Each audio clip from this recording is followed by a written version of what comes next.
Tocar o passado, reconstituir o passado, é um desafio tão fantástico. Para mim, isso é muitíssimo mais fantástico do que sonhar com um futuro que eu nunca verei.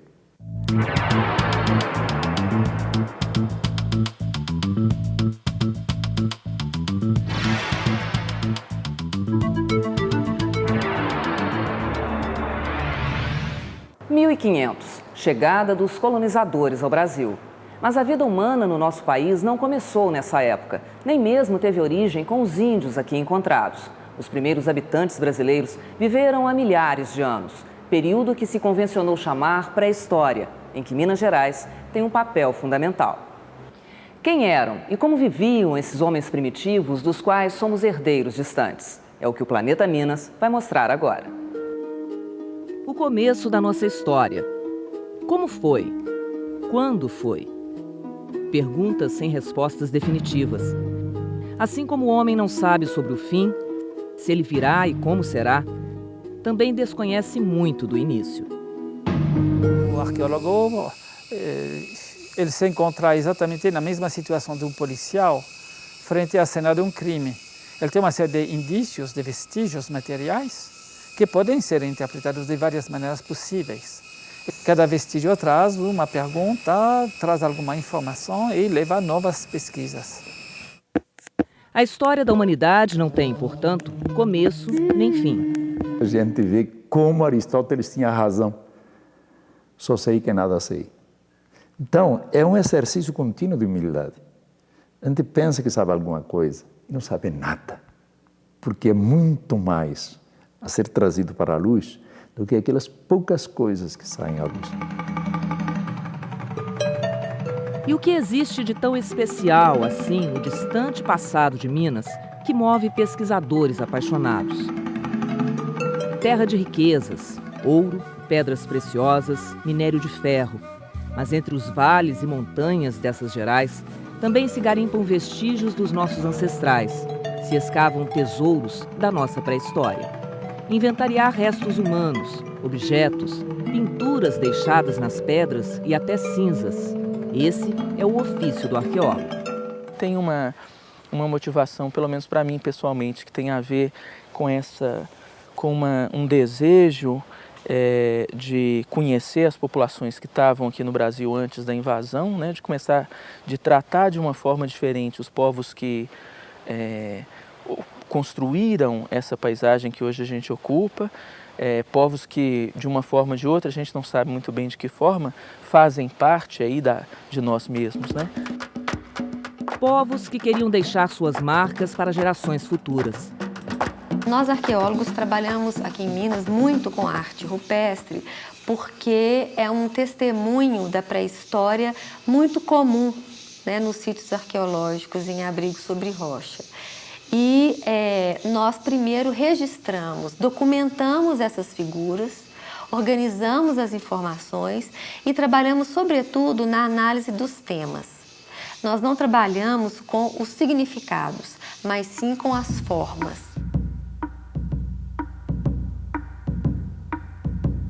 Marcas que vão além das pinturas, objetos feitos de pedras e ossos, pequenos silos para armazenagem de sementes e grãos. Sinais que ajudam os estudiosos a decifrar hábitos. Cada detalhe tem valor inestimável. Tem uns que são mais importantes quando a gente estuda o início da agricultura. Tem outros que são importantes para se saber o aspecto físico, as doenças, comportamento gestual dos homens e das mulheres, porque são locais onde a gente encontra os corpos deles em cemitérios. Ao investigar os fatos escondidos sob as camadas do tempo, desfaz-se o mito do homem das cavernas. Uma caverna é um lugar escuro, geralmente pouco arejado. Se for acender um fogo lá dentro, o homem vai ficar defumado, vamos dizer. Então, não é um lugar para se morar. O homem morava na beira dos rios, em terraços, ou perto de uma nascente. No Brasil, as primeiras pesquisas de vestígios arqueológicos foram realizadas na região de Lagoa Santa. O naturalista dinamarquês Peter Lund explorou cerca de 250 cavernas no Vale do Rio das Velhas e reuniu um acervo de mais de 12.500 artefatos fósseis. Lund projetou Minas Gerais no cenário mundial ao sugerir, a partir de suas escavações, que o homem havia convivido com os animais pré-históricos. No início do século XIX, não existiam ciências como arqueologia, que estuda o homem pré-histórico, e paleontologia, que estuda os animais desse período. Peter Lund foi um pioneiro. Ele explorou cavernas, fazendo mapeamentos, e publica o primeiro desenho de pintura rupestre, a primeira descrição na América, estou me referindo, de uma gruta.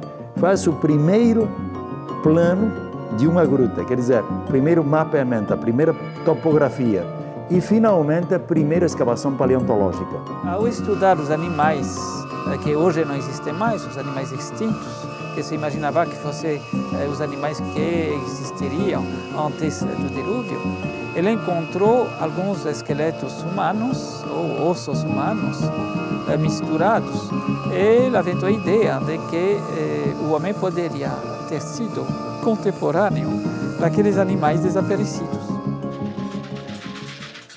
Somente há pouco mais de 3 décadas, a teoria formulada por Lund foi validada. Este é um osso já mineralizado, um número, quer dizer, esta parte aqui do braço, não é? De uma preguiça extinta.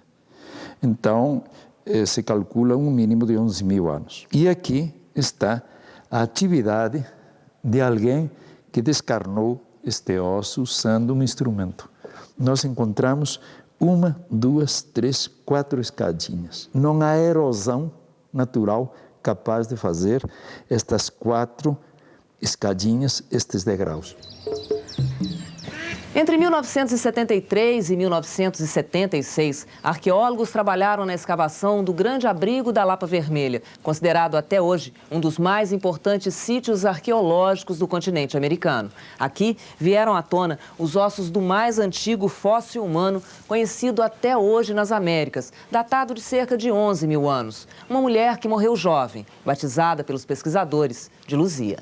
Ela é um representante de uma população relativamente homogênea, que é chamada de população de Lagoa Santa. Todos os esqueletos, além de 8.000 ou 9.000 anos de idade nas Américas, apresentam a mesma morfologia. O estado de conservação do crânio de Luzia permitiu uma reconstituição facial que revelou traços semelhantes aos de populações africanas. Embora os primeiros americanos e mineiros fossem já Homo sapiens, ou seja, pertencem à nossa espécie, eles tinham características biológicas específicas e por volta de 8.000 anos, 7.500 anos, eles parecem serem substituídos por populações mais parecidas com os índios modernos. Então, uma discussão é de saber se os primeiros moradores se transformaram em função de processos evolutivos internos muito rapidamente, ou se é que veio uma nova onda migratória que substituiu a primeira. E é lá, bem no fundo do túnel do tempo, que estão nossas raízes americanas, brasileiras, mineiras, nossas raízes primitivas. O meu colega da UFMG, Sérgio Danilo Pena, que é biólogo, estudou o DNA mitocondrial de vários milhares de mineiros e comprovou que um bom terço dos mineiros tem genes indígenas. Pinturas rupestres, ferramentas, cemitérios milenares. A reconstrução da memória pré-histórica na região central de Minas. Daqui a pouco.